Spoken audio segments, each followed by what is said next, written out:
A lot of you got really, really close in guessing what was in the bag today for day number 6, the specific details as well. So I was super impressed. Thank you to each and every one of you that guessed and guessed a name that went along with it.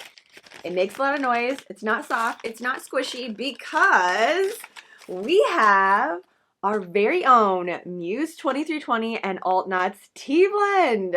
We have to give it up for the sticker here. This adorable little skelly just daydreaming away, probably thinking up their next project. What are we gonna knit? What are we gonna crochet? What are we gonna weave?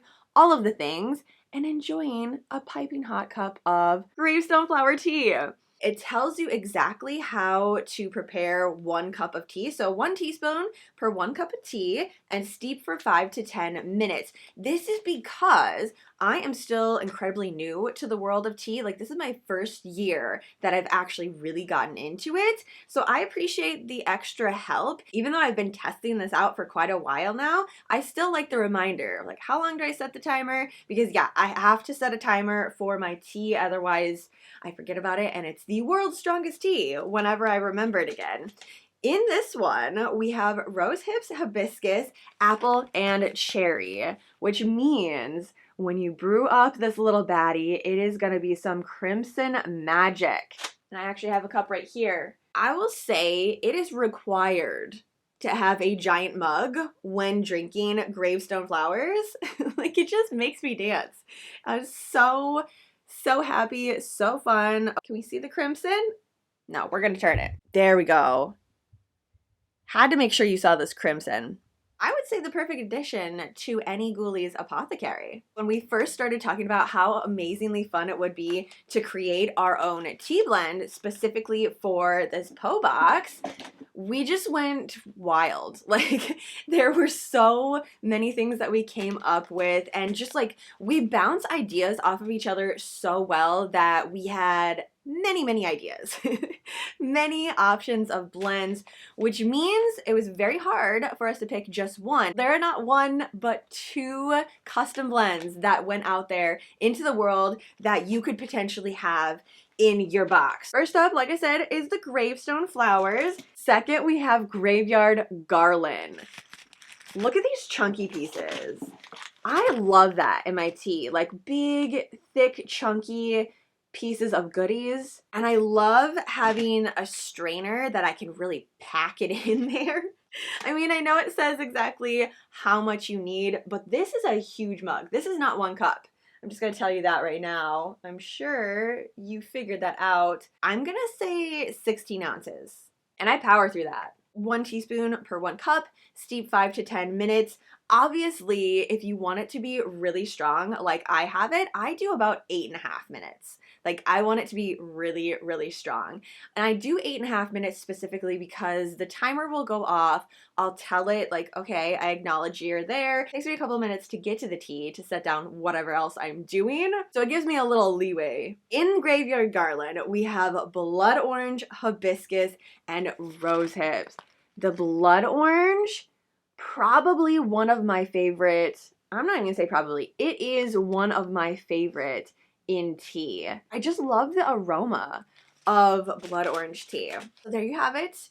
2 different options of the specialty blends from the insanely long list that Sarah and I came up with. It was shipped flat like this, but the bottom does pop out. So if you want it to actually like sit with the rest of your tea, because I know you're gonna want to keep the bag. I for surely am keeping this, but the bottom pops out so that way it can stand and it won't tip over, or you don't have to have it laying and then no one can see the spooky goodness that's here. Does anybody else just look at their tea selection? I have a bunch of clear containers that I've just been collecting throughout the year. So whenever I find a new tea blend that I like, put a new sticker on the top of it so I know what's in there, but I like being able to see it. That's another reason why we liked these bags, is because you can see what's in here. Enjoy the show when this starts blooming because it's freaking spooky. And again, the blood orange, I don't know, I can't pick. I really can't. It was hard enough to narrow it down to just 2 blends that between these 2, I can't pick and I won't. They are both my favorites. I want to have them in my apothecary from here on out forever. Even more good news today, if you opened your box and you already tried your tea, you loved it, you want to make sure that you are stocked up for October, Sarah has decided to have this up on her site for a limited time only, both of these. So if you love the one and you want to stock up, you have that option. Or if you're like me and you don't want to miss out, you want to try both of them, that will also be up there. I'm not entirely sure when it's gonna hit today, so the best way to know exactly the moment that both of these blends hit the site and are available is to follow her Insta account. Just like yesterday when I saw her reel that she had put Weaver Bird back in the dye pans, that's how we're gonna know as soon as the tea is there. I'm sure she's gonna have a cup just like me. Cheers, Sarah, if you are also drinking one or the other. I did have gravestone flower. That's what I had today. But make sure you check that out. If you want to add to your apothecary, pull me a cup. As for the pattern today, we have a little bit of downtime. Like, this is what we're doing. We're brewing up some tea and enjoying the day. It's another chill vibes day. If you are still working on the cross stitch portion of your pattern, we have some extra time. My skull is just about finished. I think I have 3 rows left, but I got a little distracted because I made a trip to Muse 2320 yesterday. It was bound to happen. As soon as I saw she put more Weaver Bird, like the Tweety yarn that we were looking at the other day, I knew I was gonna go. And so this is the yarn that I'm chatting about. This is the nutmeg and leather bound. So the Tweety one is the nutmeg, and then the one that looks almost like coffee, like that's what it looks like to me, is leather bound. But really what we're going for is a Poe inspired cowl. I guess it's a cowl shawl wrap.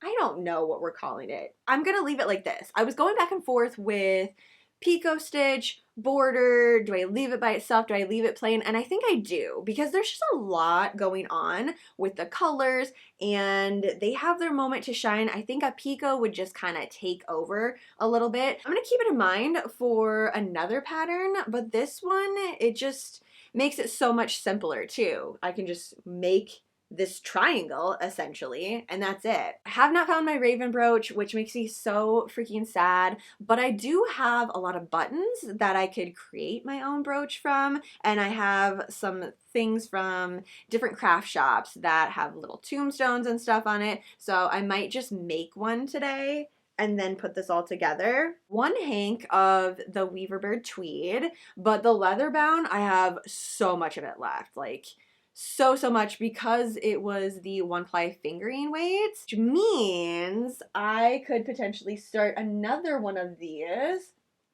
with this one that I was talking about. So I could have a tweedy version and then a plain version. Well, this one isn't really plain, like there's a little speckle of different colors through here, but just a solid color without the tweed. I like the option, though the tweed is just so soft and cozy. And oh, let's try it with the tea. We gotta have the whole aesthetic. I love it. Like, this is it. This is going to be my go-to. It is officially chilly here and it's raining, so today is the day. As soon as I finish my brooch, I'm definitely going to throw this on and wear it just around the house. Yeah, I am going to, because I don't have any place to be today. I'm just gonna break it in. Another color that she had going was Weaver Bird and Matcha. This one I had yet to see in person, and it is gorgeous. Like, everything you think of when I say matcha, all of the greens plus tweed, plus there was a little bit of sheen to it. It's gorgeous. I wanted everything. I couldn't think of like one project to pinpoint that I wanted to get and put an order in for how many hanks of yarn I needed. Definitely want to make one of these. Oh, maybe I should just do that. Whatever colors she comes out with in the tweed, because that's the other thing. Sarah is an artist and goes with the flow of what colors are speaking to her in that moment in time. So even though I showed you some colors that she had previously of the Weaver bird, this whole round, it could be entirely different, which I think is fun, and it keeps things engaging, as well as for the designer, keeping things spicy in the die pans. I'm gonna save this pattern as my Weaver bird tweed pattern. I was trying to think of a name to go specifically with the nutmeg and leather bound for Poe, but I think it's just set up perfectly for the Tweety yarn. Even without the one ply, it would look beautiful. If she has more of the nutmeg, I will definitely snag some and make a version of it like this. Otherwise, we'll just see what colors she comes up with. This next one has nothing to do with the 13 Nights of Poe, but when I saw it in her shop, made eye contact with it, I knew it was coming home and I was gonna start a project like that second. I would have started it in the car on the drive back from Hastings, but I forgot to ask to get it caked up. So I just was holding my two Hanks in the car and like, okay, let's go a little faster. I need to get this started. What does this remind you of? This combination of color and texture. This is the Surrey alpaca, and this is the DK weight superwash merino wool. The colors that she can create on this specific yarn are so freaking vibrant. The first thing that came to my head was Cheetos. I can't get that out of my brain now, and that is just all I think of. Cannot tell you the last time that I've had Cheetos, but when I saw this, I knew that I had to make a wrap or a cardigan. Like, that was it. Maybe I'll dress up as a bag of Cheetos for Halloween this year. I'm using a 5mm crochet hook, and I'm holding both of the strands together. It kind of is the best of both worlds though, because it looks like a Cheeto, but you can work it up without getting that Cheeto dust all over your fingers. I just can't stop laughing at this one.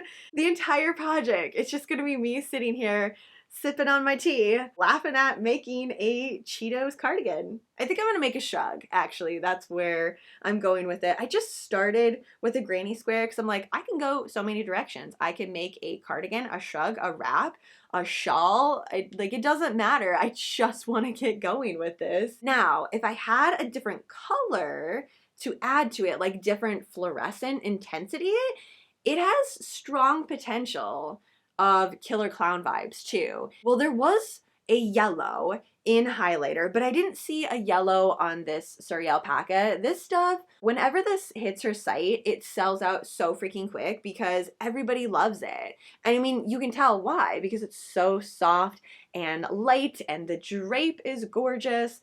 But there was a highlighter color, so bright, intense, again, orange, yellow. If there would have been a pink and they both would have had the Surrey alpaca with it, a Killer Clown cardigan.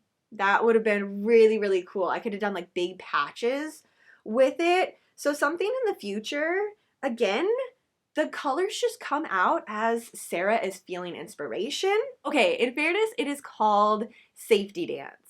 So I don't think Cheetos were on Sarah's mind, and I can see that direction, but now that Cheetos is in my brain, like that's it. That's all I can see. So just imagine me here in the yarn dungeon for the rest of the day, working on my Cheeto cardigan.